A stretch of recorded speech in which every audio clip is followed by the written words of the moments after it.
Jeigu žinai, ko tu nori, keliauji tiesiai ten, kur gali tai rasti. Būtų keista, jeigu šeštadienio rytą aš nedainuočiau taip, kur esu.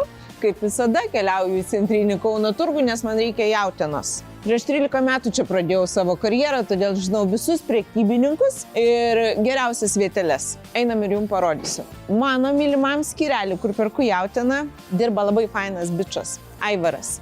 Ir prieš 13 metų jisai buvo vaikas ir jau būdavo su tėvais, jų versle ir darbe. Turiu planą chuliganą, prisikalbinti jį pas save į laidą. Pažiūrėkim, ar man pavyks.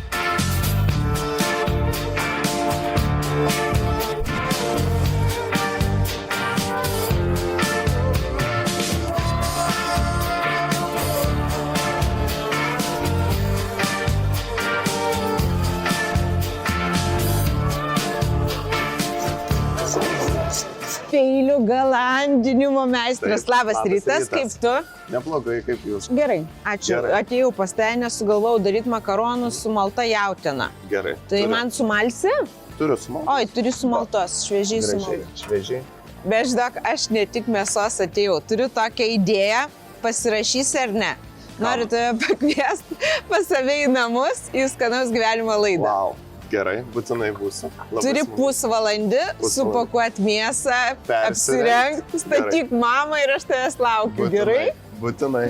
Klausyk, tai aš bėgu susirinkti daržovės. Jo. Nu, nesipuošk, žinai, namuose, paprastai. Jo. Aš lėkiu susirinkti daržovės, tu atvažiuosi su mėsa. Tvarkoj. Kaip greit susitarėm, kaip lengva.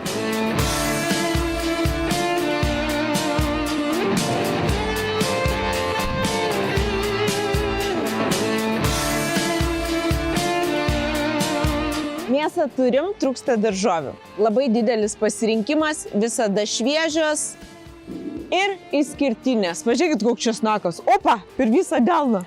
Labai geras. Paimsim 2. Ne 1, o 2.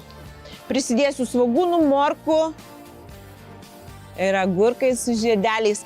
Aš čia užtruksiu. Matau.